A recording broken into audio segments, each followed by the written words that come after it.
And now, from beyond our dimension, this is the JeffMara podcast.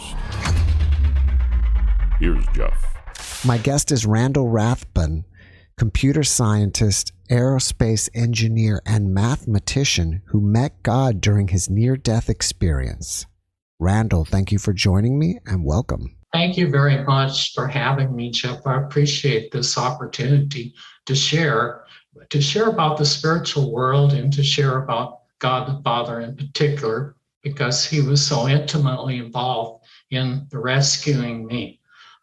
I was stressed out the week of my accident and had what was termed a reactive psychosis, but I was traveling up Highway 163 to go back home there in San Diego area.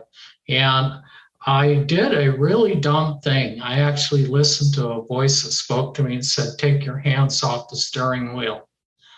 And being the scientist that I was, I said, if the car doesn't steer straight, then I know that you're not God talking to me, but a liar. So I went ahead, like I was running a science experiment, took my hands off the wheel, and less than 2 seconds later, the car veered to the right, and I hollered out, "You lied to me, you're not God, you're a big liar." But I was not able to get my car back under control, and I realized something bad was really going to happen at that point. I hit the freeway stanchion with the left side of my Mitsubishi Eclipse, and at that moment, I momentarily passed out. I woke up above the car about 15 feet, maybe less, above the ground. But when I came to my senses, number one, I knew I was no longer in my body. Number two, back of my wrists were hurting very much because I found myself chained up. 3 sets of chains. My wrists were bound up behind my back. My legs, ankles were bound up, and both of those were pulled tightly together by a third set of chains. So I was stuck in a kind of a backwards crouched position. And I tried to break free of the chains, and I could not. They hurt, just like in real life. You couldn't break it. It was hard as steel. And then I heard this loud voice screaming at the top of his lungs, "He's mine, he's mine, he's mine. His name is liar, liar, liar. I'm taking him to the lake of fire." It was very shocking to me, very sudden, very shocking to me to realize that I was chained up. But this being was shaking me like I was a leaf in a windstorm. It was very much more powerful than me. And he was screaming at somebody. I couldn't tell who he was shouting at. Later on, I figured out actually it was God the Father that he was screaming at. But he yelled, and with that big yank, all of a sudden we began our descent into hell. Now, I want everybody to know that if you're not in the body any longer, you are subject to the laws that govern the existence, that spiritual existence. So when he said we're going down, all of a sudden it felt as if I had literally stepped into an elevator shaft with no support and was in free fall. And down we went, it almost got sick to my stomach because we were falling so rapidly at that point. And I got terrified now, and I screamed out, "Why? Why is this happening to me? Why?" And right as I said that, 3 Bible verses appeared in the air. Now, what is amazing about that is that the verses not only were legible, they were in English for me, but they also spoke like they were living words. Verse 1 was, "The wages of sin is death." You can find that in Romans. The second verse that spoke was, "Verily, verily, I tell you, whoever sin is a slave of that sin. That was Jesus Christ talking in John 8:34. And then the last verse was, be not deceived. God is not mocked. Whatsoever a man sows, that shall he reap. And that's found in Galatians. So I at that moment, I realized that I had brought this on myself. I had caused this to happen. I have to, this is somewhat shameful for me to say, but I'm going to be open to everybody. I was living a double life at the time. And although I was in a church helping lead worship as part of the worship team, Saturday, I was in downtown San Diego visiting prostitutes. That is a very bad lifestyle to have. Live a double life, and outwardly you project one virtue, but inside you're a totally different character. So at that moment, I knew that I had deceived myself, but the deceptions was no longer there, and we were headed for hell. You don't want to head for hell. You do not want to wake up out of the body being taken to hell. But I knew that I resigned myself to that fate. I said, well, I really lost it. I really failed. I really lost it all. And now I'm going to spend an eternity in hell. I didn't know what lay ahead, but I found out very quickly. You know, we zoomed in. It got stifling hot. You could hardly breathe. There was a stench in the air like sulfur dioxide, very stringent. It choked you up. You could hear the flames of the lake of fire. And this being was actually taking me to the lake of fire, just exactly as he said. And worse, I heard people screaming that were trapped in that lake. They could not get out of that lake. Many of them were bound up, as I was. Some were not, but I could hear their screaming. And their screaming was worse than taking a container of glass and breaking it up again and again. It was like shattered glass breaking in a million fragments constantly. And the screaming had the same effect that glass would have. It would just cut you to ribbons. And I have not forgotten that sound to this day. For some reason, I was allowed to hear the tormented souls in that lake of fire. So we kept going down, and I just kind of braced myself for the sudden impact on that lake. And just before I hit the lake, all of a sudden I heard 6 very sharp sounds like gunshots going off. Pow, pow, pow. And I blanked out for less than a second, and I woke up in a different place. I was no longer in hell. I was about 3,000 miles above the earth and a very quiet place. And the first thing that I did was I breathed a huge sigh of relief, and I said, I escaped. I escaped. I don't know how I escaped, but I'm not in hell.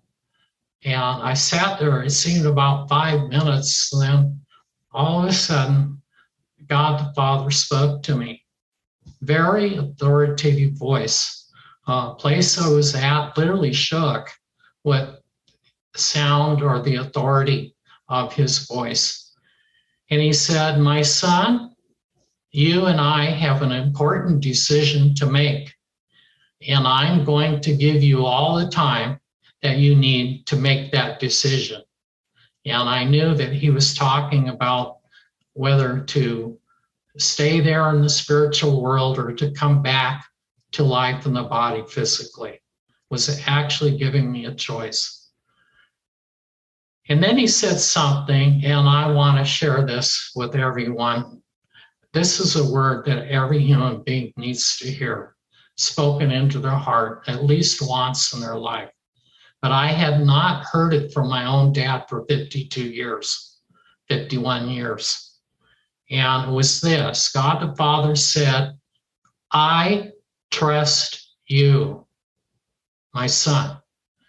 I worked as hard as I could. I was a high school valedictorian, but I could not seem to win the approval of my parents. Here, for the first time, was a person in genuine authority who said, I trust you. Boy, I broke down and wept and cried, and I wanted to argue with God. And I said, why do you trust me? I was living a double life. I broke your laws. I mocked you. I made a light of your word. I did. And he actually stopped me in the middle of that complaint. And he said, I know all that, my son. That's why I have placed your sins on my beloved son. So it was the end of the argument right there.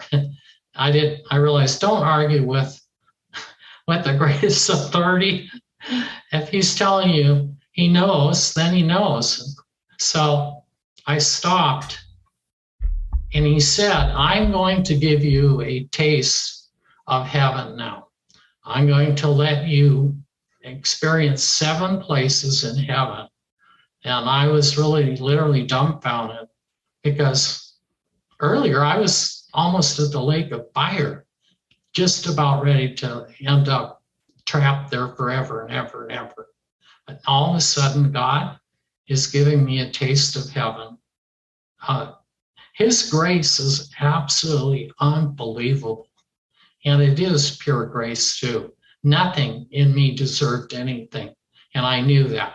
But solely and sheerly by God's grace alone that he was giving me this taste.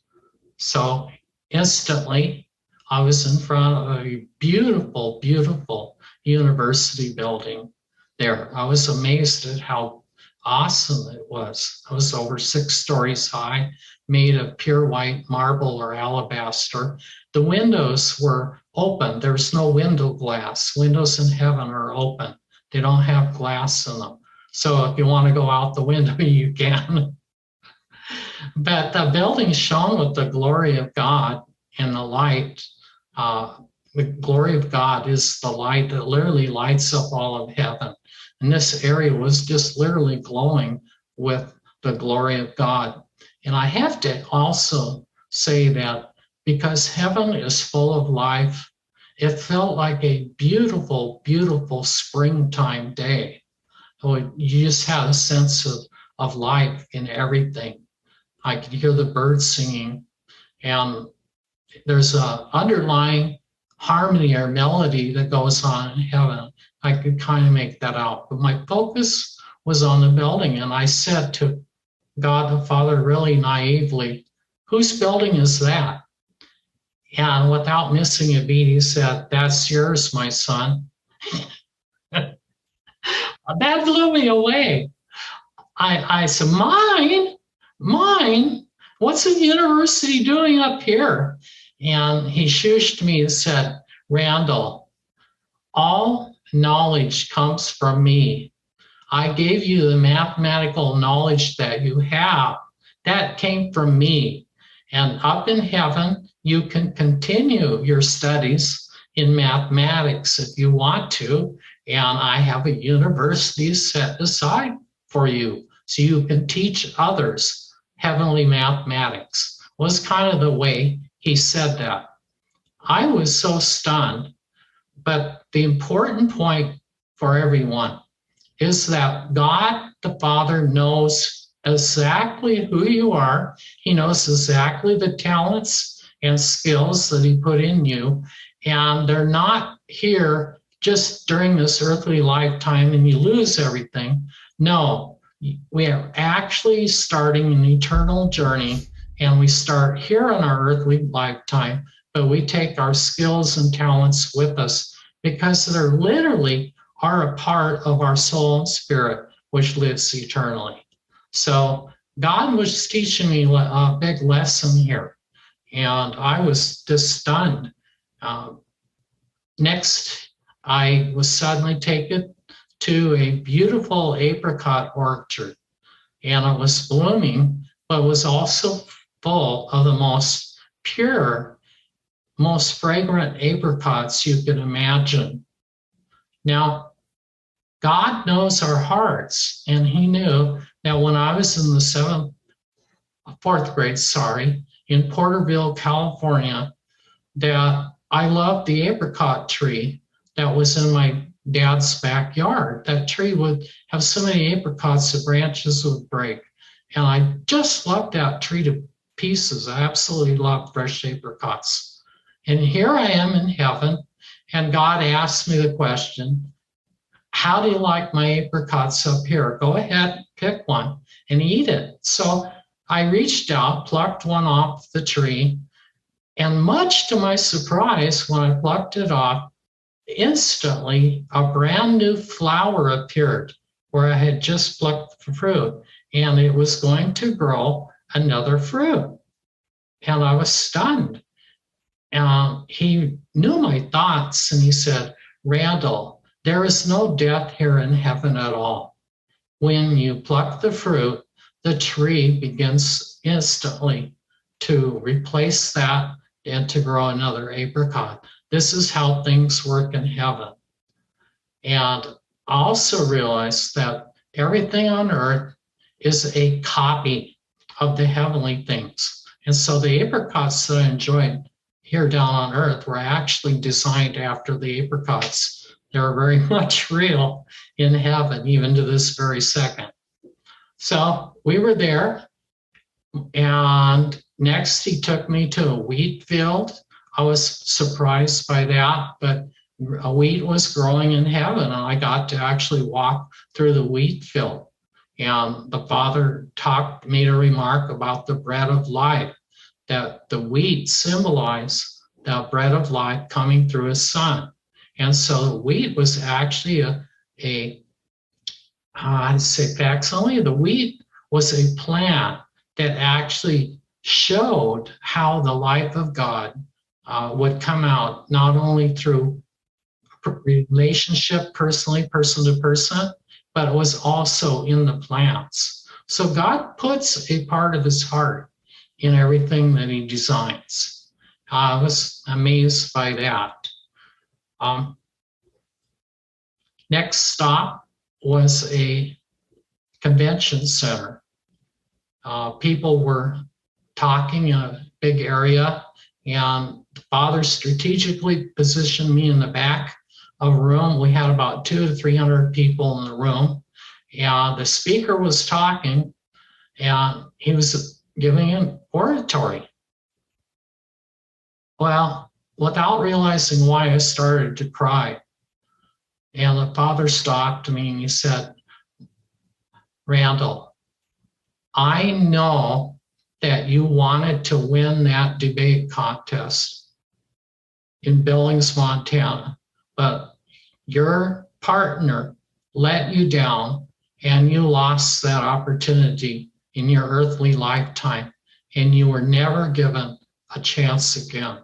He said, I am picking that up here with you now. If you want to learn how to speak with special skills, you can do that here, because speaking is sharing God's truth with others. And there's a center here. So he allowed me to watch carefully. And here's what I saw, Jeff, and this is really amazing. When the man would share a truth, instantly he would pick up the thoughts from people in the audience, but it was correctively done. It was like criticism instantly on the fly, but by automatically bringing good, healthy input. So I could actually see the speaker was improving in his ability to communicate by the instant feedback that he was getting from the audience. And that's clearly superior to how we do debates and that here on the earth. And Father asked me a question, how do you like how we do things up in heaven? I was laughing by that because that was clearly superior to what we have on earth. But I was also deeply touched in my heart that God knows every disappointment, every heartache, every broken dream that we had. We may forget about it. I had totally forgotten about it for decades. But here was God in heaven saying, I didn't forget about it. I saw that you were deeply crushed. And so I'm giving you an opportunity to follow that dream, that goal that you had. That is very remarkable that God doesn't let anything drop to the ground, but he doesn't. So next stop, I was put inside of a carpenter shop, and people were working on furniture. And one man in front of me was working on a bookcase. Now, I love barrister bookcases, and I actually did work on a stairway with a winding oak baluster. I worked on the special oak floors when I was working in the summit area of St. Paul. The homes were done with white or red oak, very high skilled carpentry there. And I was a finished carpenter. So Father said, Randall, if you want, you can make furniture for people in heaven. And I didn't expect his next comment. After all, my son is a carpenter too. He didn't say was. He said, my son is a carpenter too. And I totally had forgotten about that. And then I remembered, if you ask the Lord Jesus Christ to make you a piece of furniture, you'd probably get one of the best pieces of furniture in heaven, and he'd make it for you.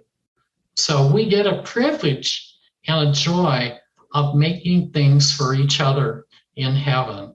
And I was deeply, deeply touched in my heart that once again, God knows who we are and our skills and talents. And he was showing me areas in heaven where we can employ our skills. Now, I make a strange statement here, but heaven wasn't made for God, and we weren't made for heaven.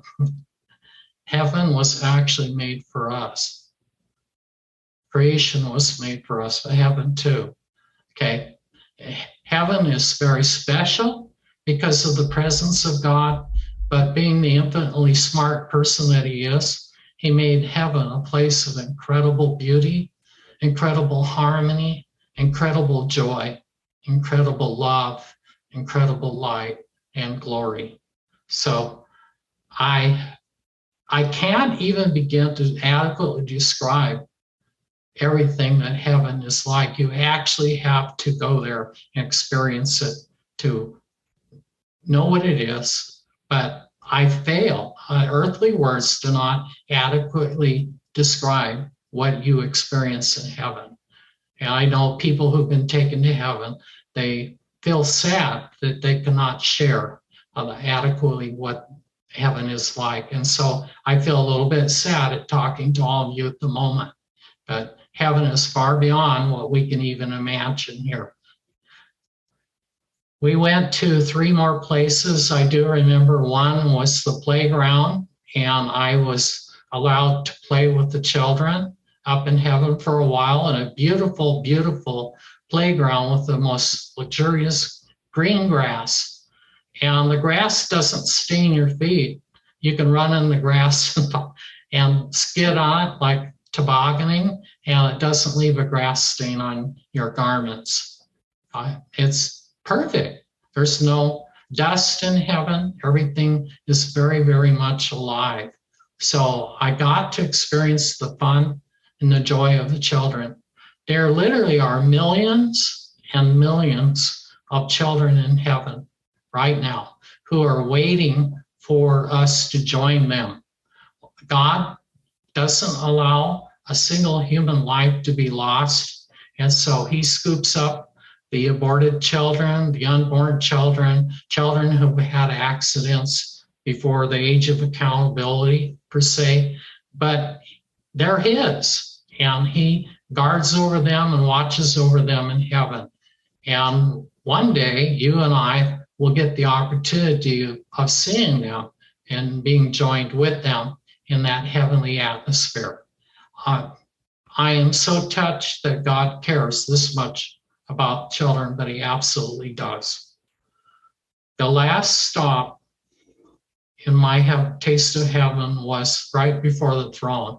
Now, I was not allowed to see the glory of God because, quite honestly, it was so bright, it would have instantly blinded me. And all this time that God was talking to me, he was behind me, so I was not allowed to actually see him. I was aware of him talking to me behind me all this time. So he said, behold the throne of God. And I looked, and it was huge, huge. It towered above me. And there was an incredible rainbow that was around the throne. Huge, huge multicolor rainbow.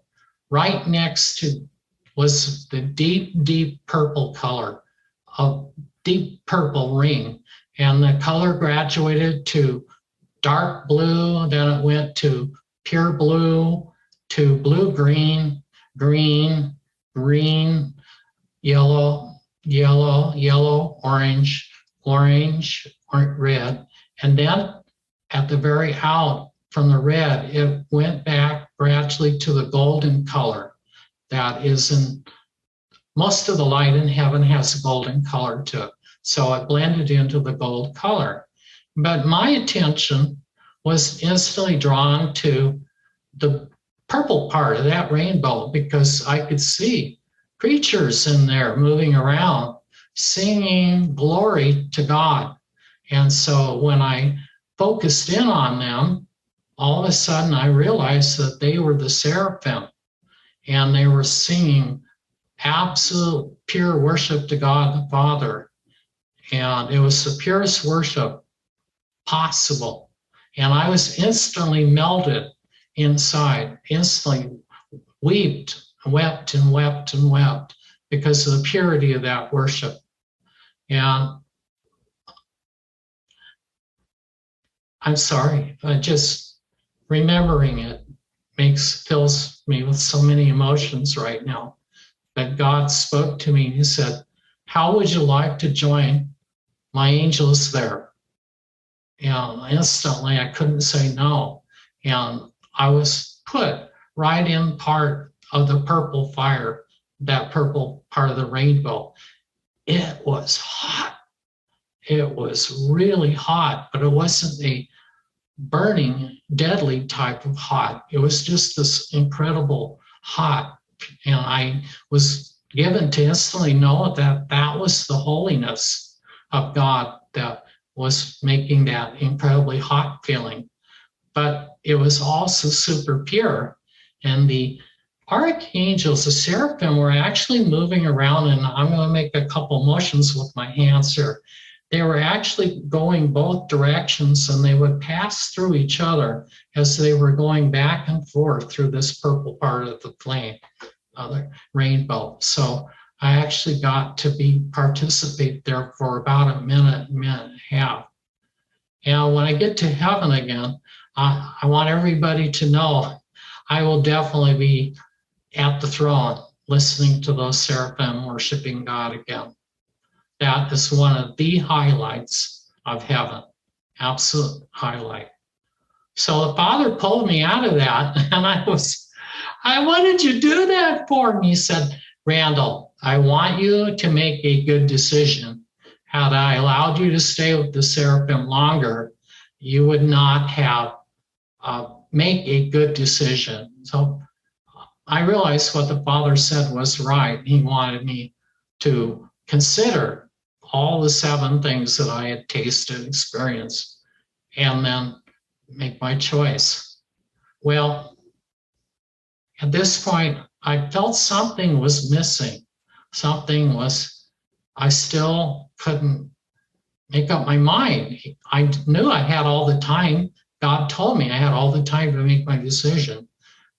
So I asked him, I said, Father, will you please help me out? Will you assist me in making this decision?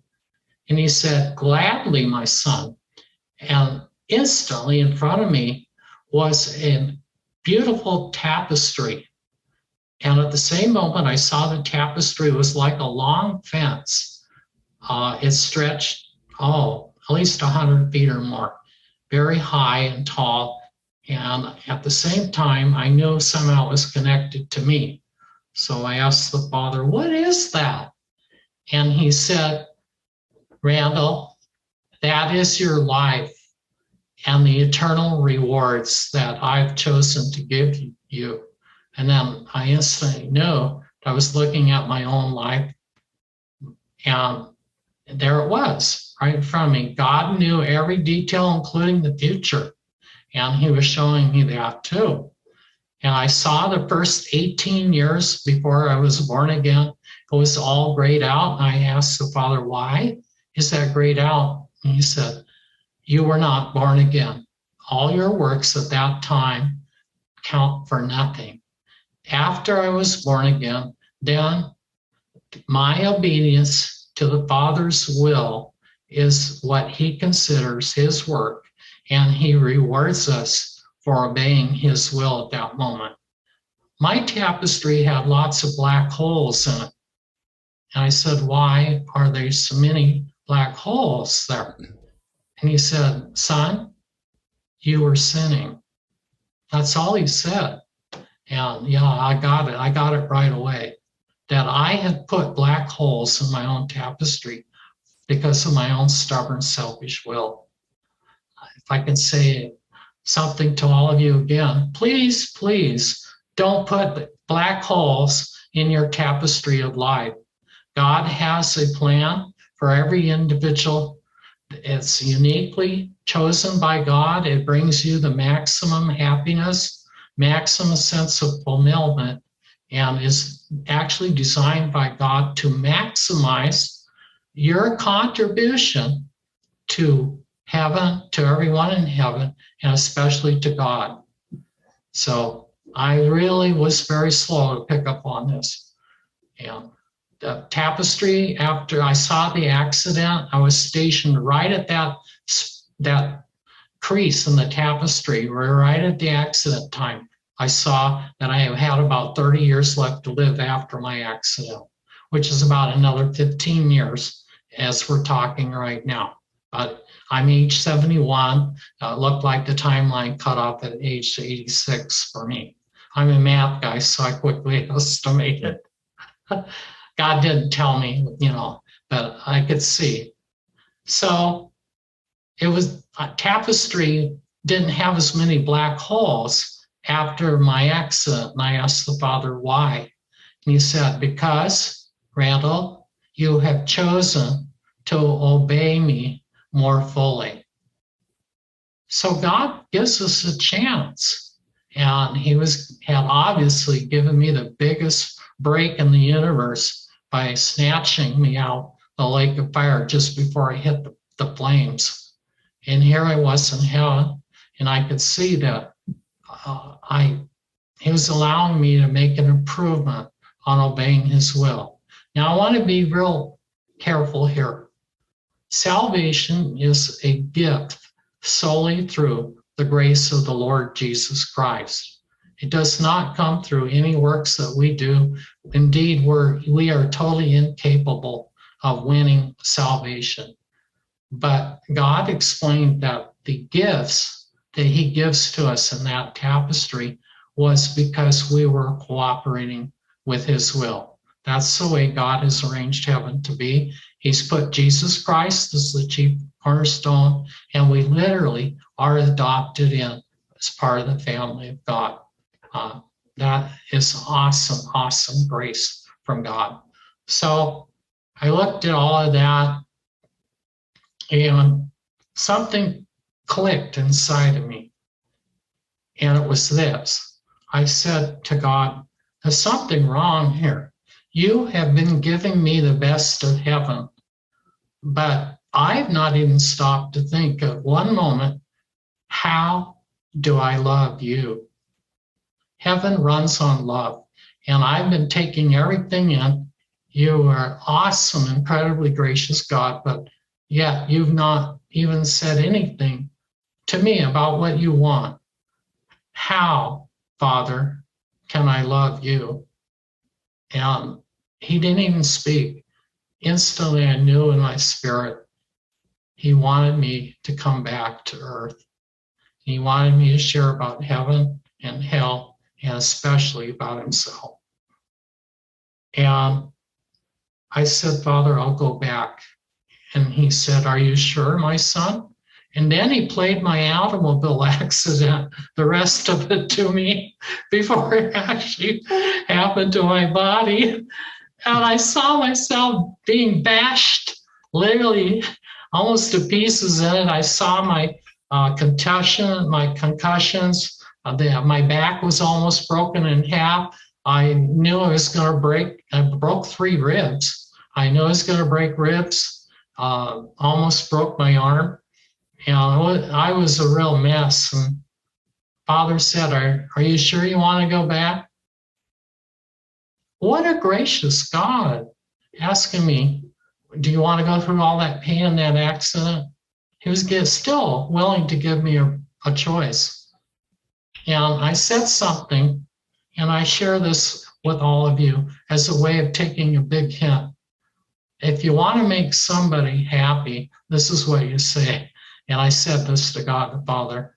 I said, Father, if I can hold your hand, we can get through anything. Oh, I felt his pleasure right instantly. I said that. And he said, gladly, go back, my son. And I instantly felt him wave his arm, and boom, I was back in my body, finishing out the rest of my extremely painful automobile accident. Oh, he had not made it light at all. That was true. I was in terrible pain. And I screamed out to him, no, I want to go back. And very quietly, I felt the Holy Spirit tell me, no, Randall, this decision is final.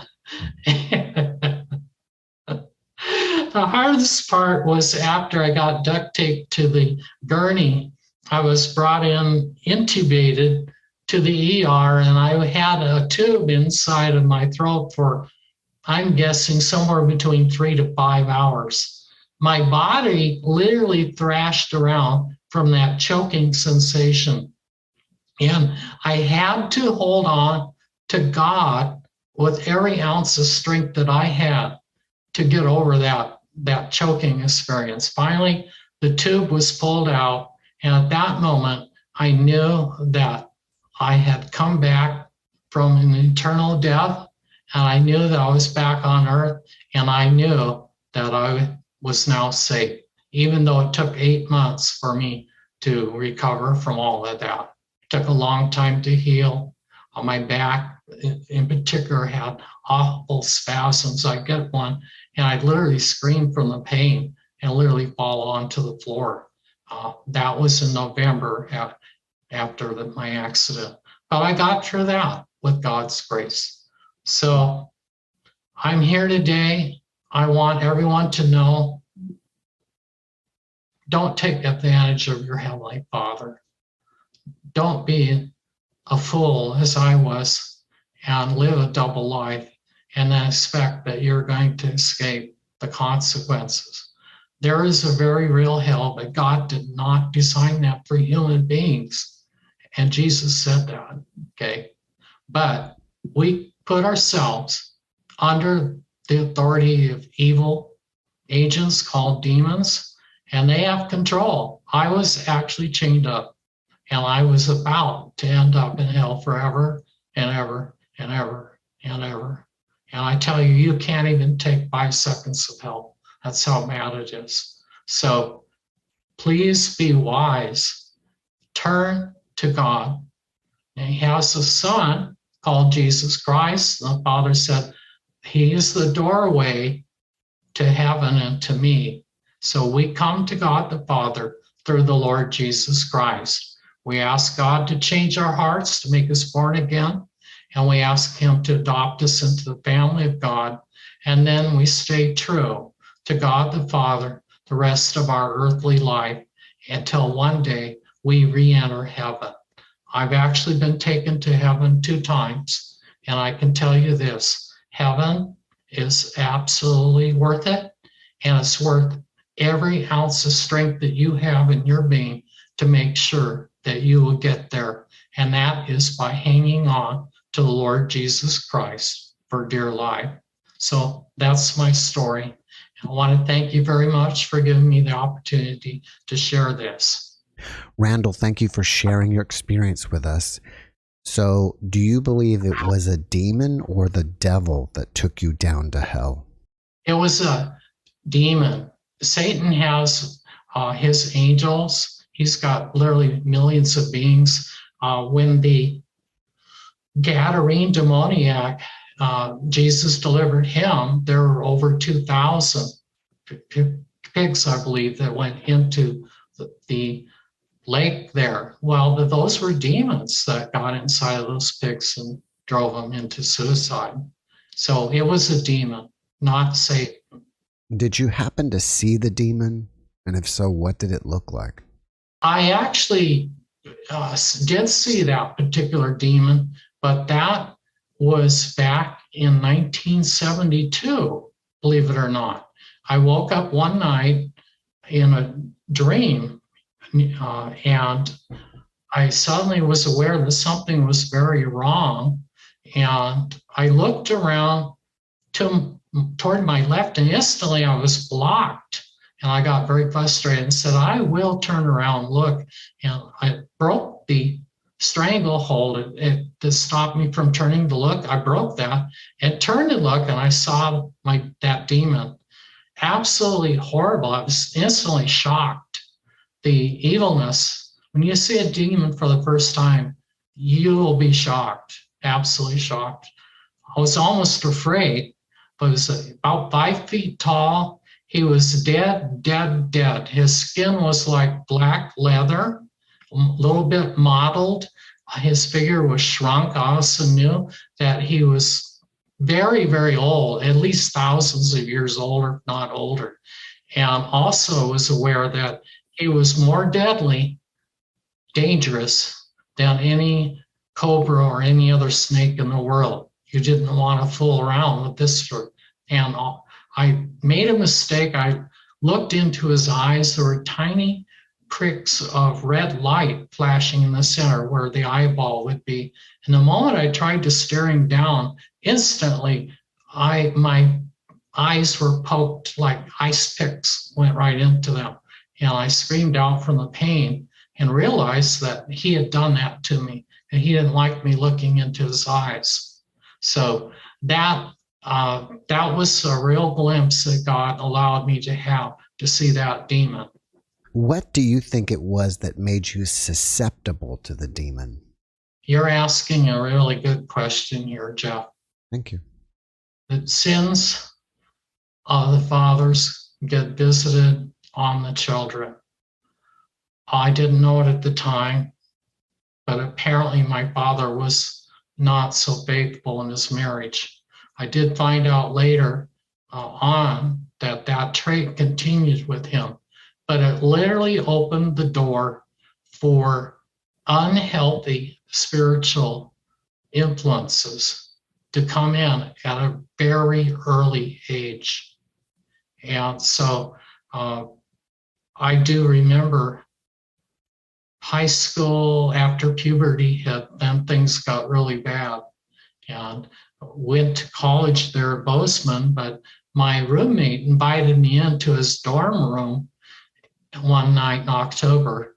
And I said, John, is this? And he said, yeah, it's okay. It's okay, Randall, come in. When I walked in, he had plastered all the Playboy Centerfold pictures on everywhere, ceiling, the walls, up on his desk and everything. He said, so what do you think? I'll tell you, what I actually felt was I felt chains, big chains going around me at that moment. Chains of lust, chains of slavery to lust. It was the most awful feeling. I felt like I was sinking literally in a sewer at that moment. Mm. So there, we are susceptible. We have weaknesses, and the opposition. Paul writes about this. He says, our warfare isn't against human being, but it's against principality and powers. They know our weaknesses, and so we get targeted. And my particular weakness was in the area of sexual lust, and I got targeted big time, big time. That's a great question, Jeff. Now, when you saw your tapestry of the future, and you said that you saw a few dark spots, does that to you mean that the future is already played out? No, because here's what's really amazing about God. He actually gives us freedom of will, and we have the ability to say no to God. It's amazing. You think of what kind of person God really is: pure love, pure righteousness, pure holiness, pure life. And yet he's put this ability inside of us in our will so we can say no. So we can change our future to a limited degree. Okay. I can actually go back to former sins. Peter writes about this, says, don't be a pig. Don't go back to the wallow in the mud again. Christ has cleaned you up. Don't go back and be filthy again. But we can do it if we want.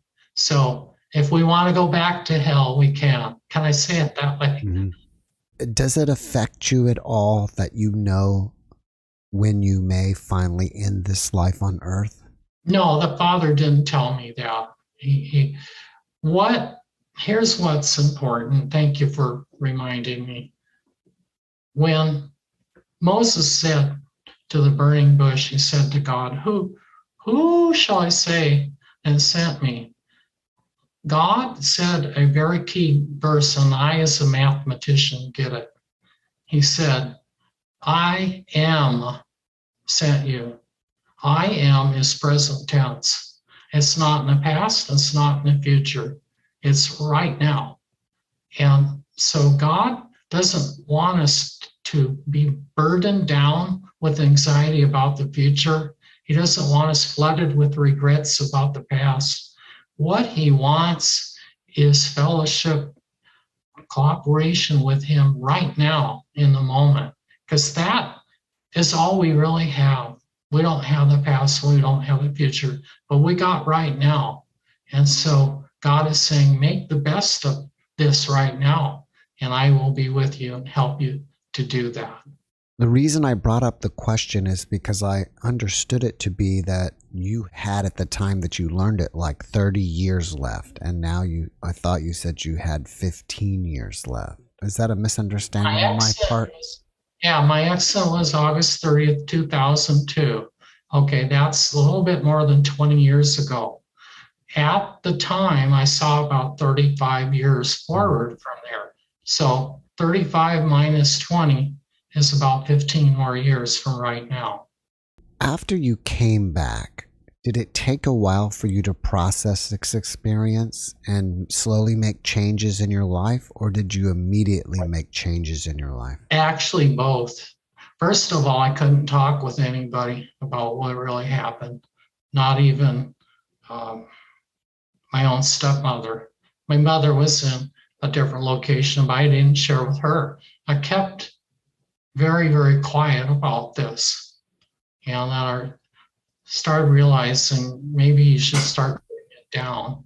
And so I think about 6 years later, or 4 years, somewhere in there, I actually started thinking about writing this up. Mm-hmm. Now, there were some instant changes in my life. I realized more than ever before that people are precious and valuable, and that all of us are heading for an eternal destiny. So I had that changed, and that you see things differently. Once you participate in eternity like that, you see things differently. Had that happen. There were some other changes that God is working with me today. I had nightmares when I was age 2, continued up past high school. Also, I was arrested for 4 months while I was in the 7th grade by a 9th grade bully publicly out in the playground in front of everybody. And God is still working on things in that area in my heart, okay? Sometimes the injuries are so great, God doesn't instantly heal them up. But he's nevertheless faithful God, and he will keep his promises, okay? So some people, there's instant delivery, and others not so. So that's what I'll say and answer your question. Has the memory of this experience faded over time? To some degree, as a mathematician, I would say I retain about 80% of this memory from 20 years ago. There's parts of it that absolutely the same. The screaming in the lake of fire. Oh man, that's written. The singing with the angel, the seraphim in heaven. Oh, that's just as fresh as it occurred. Did you notice, or have you noticed since your experience, that you have any cognitive changes or any abilities that could possibly be considered psychic? I have to think about that very carefully. I'm not really aware. There's a heightened awareness that we have of the spiritual world from time to time, okay? But I had an awareness even before this experience. I had awareness of spiritual things around us. That dream that I had there in 1974, that was an example. So I can't say that I saw any really great change. I'm sure there are a lot of debunkers out there, and even you as a scientist, before this happened to you, might even debunk things like this. How do you look at this now as a scientist? Well, I'm going to answer as a mathematician, if you don't mind. Sure. Okay. Because science is based on math, and without math, we have no science at all, okay? Mathematics is a non-physical reality, isn't it? Now, we write it down, but it's very non-physical. Furthermore, we have to obey those laws, those equations. If we design a bridge and we neglect kinematics and how forces get transmitted, that bridge is going to crash. Same way with an airplane, we ignore the laws of lift. All of that is mathematically described, but math is non-physical. You can't weigh math, you can't smell math, you can't see math, you can't put a telescope. Oh, I have enlarged math now. So my question is this. This is a non-physical reality that literally governs the way that we live and particularly governs science. Will you please explain for me how a non-physical reality can be so binding upon us here? That's how I would answer that question. It'd be great if we had a mathematical equation for consciousness and NDEs. Well, I'm kind of glad that we don't, Jeff. I still want to keep my free will, even if it almost got me lost in hell. I still am very happy that we creatures have free will. What do you think inspires you about this experience? I think the most inspirational thing is discovering what a real dad is. I had a very dysfunctional dad growing up, and when he came home, he used to discipline us. My mother would keep a transgressions list on the refrigerator, and there was no way I could avoid doing something wrong during the day, and it got written down. And also, I knew I couldn't run off with the list. That would be extra trouble. So at 5 o'clock, there were anywhere from 3 to 20 items on that list. And my mother would take it off the refrigerator, walk up to my dad at the front door before he even got in the house and said, with that kind of a mocking tone in her voice, well, look what your children have done today. They need to be disciplined. So my father would have to take a 2-inch belt out from his bedroom, come down, and proceed next to wall up the daylights out of me. This was my introduction to Father. So I thought God was a bully, that he was gone all the time like my dad, didn't really care about me. But boy, if he showed up, you were in deep trouble. Yeah. God, the real God, allowed me to taste heaven, showed me that he was the first to tell me this, I trust you. And he showed me how much he cared, showed me how that he knew my talents and abilities, skills, and had designed heaven for this. So I want to tell everybody this. The most inspirational thing that you can get from any NDE is discovering your real dad. Do you fear death at all? No, I tasted it one time. And a lot of people have NDEs. They lose their fear of death after that. I don't have that. Were you depressed at all after you came back because you were here and you'd rather be over there? Oh, yes. I was especially depressed when I was undergoing the back spasms. But people, once you get a taste of heaven and the quality of that, you instantly want to get back to that. That's just a natural instinct with human beings. Also, you sense that this is your final destiny. Earth is kind of like a passing through. We're on a train, but we're going for a final destination. So, yeah, there's a longing that if you allow it, it can become depressing. But as I said earlier, God didn't want us to focus on the past or the future, but He's an I am God who wants right now. Would you say that the other side is more real than here, and this is like a dream? I would slightly correct your statement if I could, but first of all, Sure. Yes, the other side is absolutely much more real than this side. I saw the pattern like the apricot tree, that our trees on earth were actually modeled after the real apricot trees in heaven. So absolutely, spiritual things are much more real. When I woke up outside of my body, I knew instantly that was the real me, not the body in that car.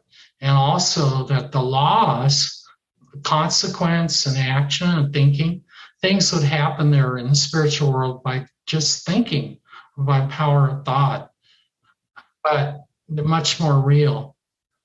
The thing that I wanted to correct on your statement, however, is that the physical reality that we are in is not a dream either, and that we have a sense of responsibility for things that we're doing while we are in our bodies.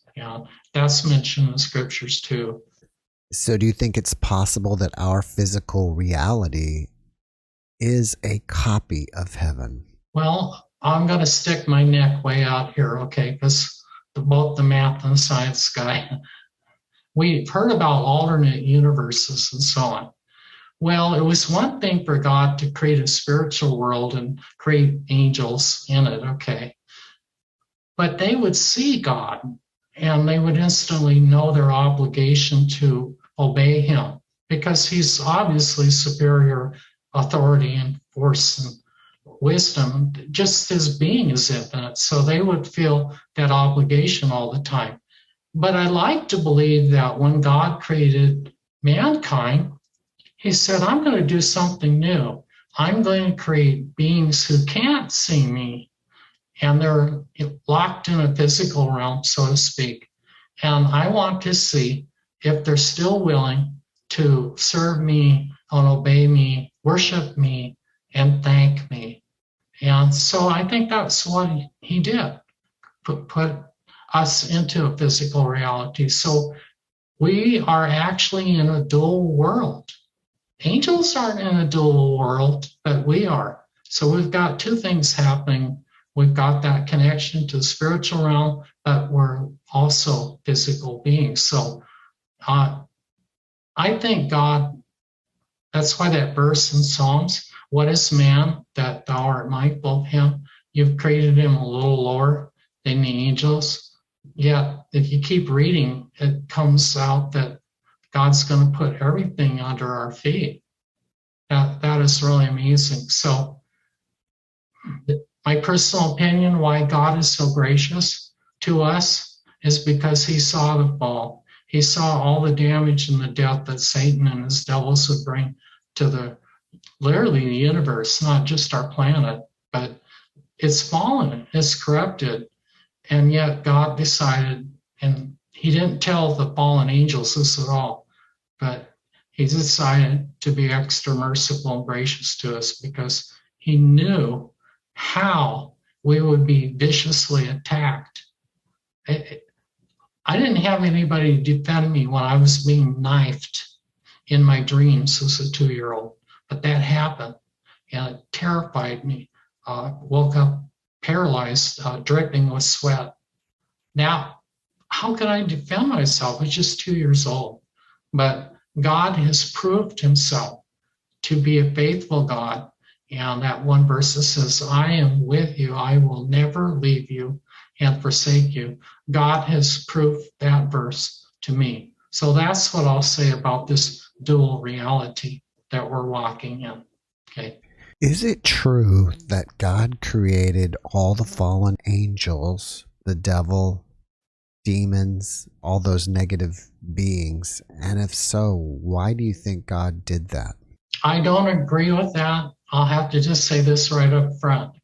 God did create the creatures who became Satan and the fallen angels, but they made a deliberate choice. Now, there's a key verse to that Jesus himself said in John. He says, you are of your father, the devil. He was a murderer from the beginning, for there is no life in him.